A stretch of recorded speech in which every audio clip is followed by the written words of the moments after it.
यही ब्रह्म ज्ञान का सत्य है, यही शिव की सुंदर रचना है। मेरे द्वारा प्रकट सत्यम, शिवम और सुंदरम से युक्त यह ब्रह्म ज्ञान उन्हीं महाभागों को प्राप्त होता है जो मेरे स्वरूप में अगाध श्रद्धा रखते हैं।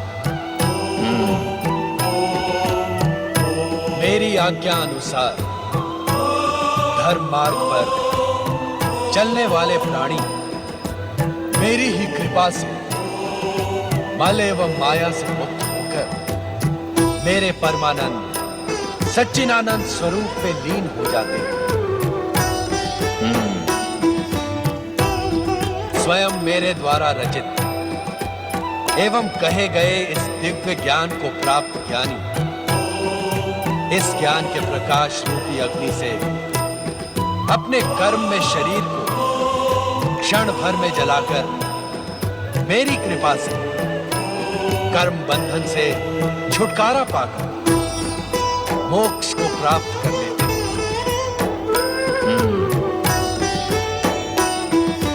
तब इस सृष्टि का गोपनीय से गोपनीय रहस्य भी उसके सम्मुख रहस्य नहीं रह जाता, कारण कि वो स्वयं शिव तत्व प्राप्ति का प्रतीक बन जाता है। यही है परम दिव्य ब्रह्म ज्ञान, जिसे पाकर तुमने अपनी आत्मा को मुझ परात पर ब्रह्म में समाहित कर दिया है। अब तुम स्वयं शिव तत्व, शिव ज्ञान और शिव भक्ति की प्रतीक हो।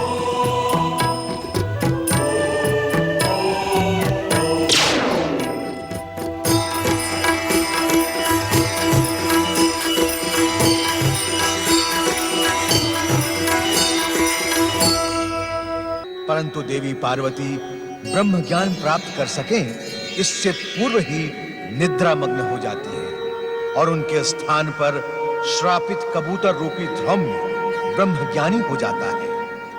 कबूतर रूपी ध्रौम्य को ब्रह्म ज्ञान की प्राप्ति हुई, यह भी विधि का ही विधान था।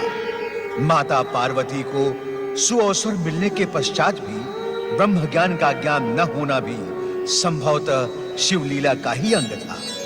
यह भी अटल सत्य ही है कि इस संसार में जो कुछ भी घटित होता है वो महेश्वर शिव की इच्छा से ही होता है। ब्रह्म ज्ञान का ज्ञान देने के पश्चात कल्याणकारी शिव जब हिम शिवलिंग से बाहर पधारे तो देवी पार्वती को निद्रामग्न देखकर चकित रह गए।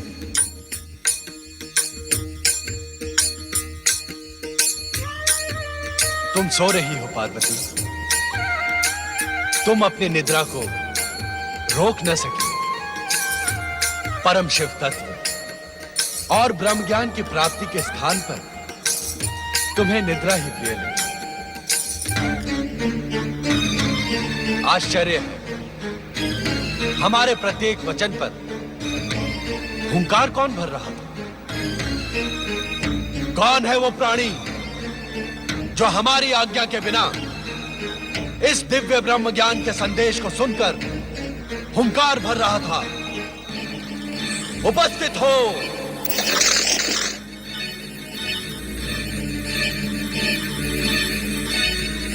महादेव जी, आपकी आज्ञा के बिना तीनों लोकों में एक कण भी इधर से उधर नहीं होता। मुझे आपके डमरूनाद द्वारा इस स्थान पर पहुंचने का संदेश मिला। क्या आपकी इच्छा के बिना कपोत जैसा साधारण प्राणी इस भयानक शीत प्रदेश में एक क्षण में जीवित रह सकता है? इसके उपरांत भी यदि मैंने आपकी आज्ञा का उल्लंघन किया हो तो आप मुझे दंड दें भोलेनाथ। मैं पापी आपके दंड का ही योग्य हूं स्वामी। मन छोटा न करो ध्रुव। ये सारी माया हमने तुम्हें शाप मुक्त और ब्रह्म ज्ञान देने के लिए ही रची थी।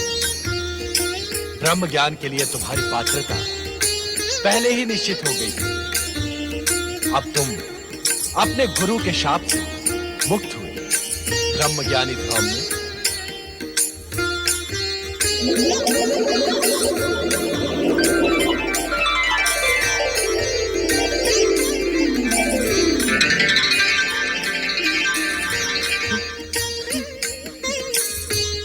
भोलेनाथ, भोलेनाथ, आप कृपा निधान हैं, दया के सागर हैं। शापग्रस्त धौम्य को कपोत योनि से मुक्ति देने के लिए आपने कितना कष्ट किया है। आप कैलाश से यहाँ आए। जय जय भोले भंडारी, जय शिव शंकर, जय जय शिव शंकर, जय जय शिव शंकर। ये मैं क्या देख रही हूँ?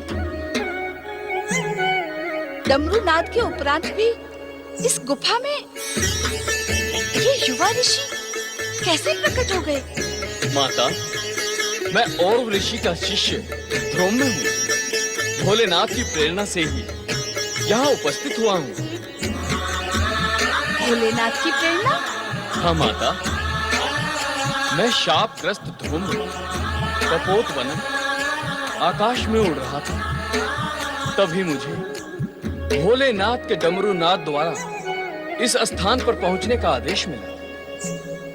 माता, आज भोलेनाथ की कृपा से मेरा पुनर्जन्म हुआ है। अन्यथा कपोत योनि से मुझे मुक्ति कौन प्रदान करता? मैं समझ गई स्वामी।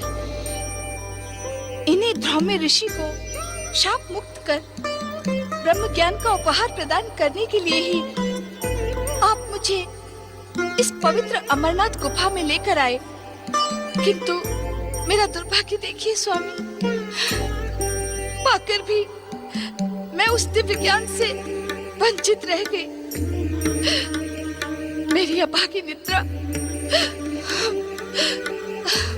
पश्चाताप न करो पार्वती, तुम्हारा निद्रा मग्न होना भी हमारी ही लीला का अंग था। धौम्य, अब तुम अपने गुरु के पास जाकर उनकी उद्विग्नता का शमन करो। हमारी आराधना करते हुए भी वे दुखी हैं, उनका मन अस्थिर है। तुम उन्हें दिव्य ब्रह्म ज्ञान प्रदान करो जो तुम्हें हमसे प्राप्त हुआ है। हाँ धौम्य, एक शिष्य का अपने गुरु के प्रति यही कर्तव्य भी है। एवं संभवतः आने वाला भविष्य इस बात का साक्षी होगा कि तुमसे अधिक मूल्यवान गुरु दक्षिणा किसी भी शिष्य ने अपने गुरु को प्रदान नहीं की। जो आज्ञा माता। धौम्य, हम तुम्हारे विनम्र स्वभाव और सदाचार से प्रसन्न होकर तुम्हें दिव्य शक्तियां भी प्रदान करेंगे।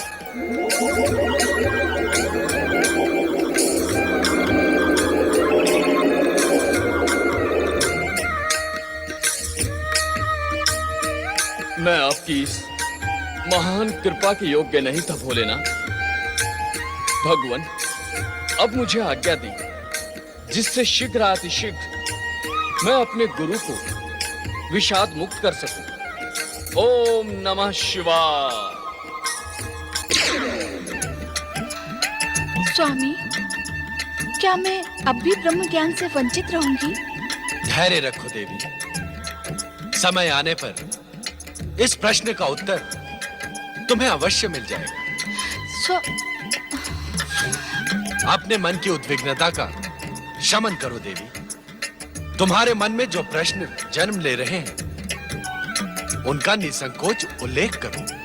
स्वामी, ये अमरनाथ गुफा आपके ब्रह्म ज्ञान प्रदान करने से ब्रह्म भूमि बन गई है।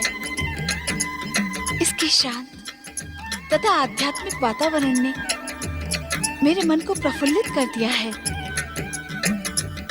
स्वामी, अब मेरा मन यहाँ से जाने को उत्सुक नहीं है। क्या हम इस स्थान पर अनिश्चित काल तक निवास नहीं कर सकते? तनिक अपने नंदी तथा अन्य शिव भक्तों के साथ ही उन प्रियजनों की भी चिंता करो पार्वती, जो अपने समस्याओं के समाधान के लिए हमारी शरण में कैलाश पहुंचते हैं। हमें कैलाश पर ना पाकर सभी भक्त एवं प्रियजन भी ब्रह्म ज्ञान के लिए प्रयत्नशील होंगे। इससे उन सबका कल्याण होगा। माँ के हृदय में ममता का ही वास होता है। जो ज्ञान तुम स्वयं प्राप्त न कर सकी, उसे अपने भक्तों को प्राप्त कराने के लिए कितनी ललायत हो तुम। तुम्हारी इच्छा का सम्मान करते हुए हम तब तक यहां निवास करेंगे जब तक तुम स्वयं कैलाश जाने की इच्छुक नहीं होती। किंतु क्या स्वामी?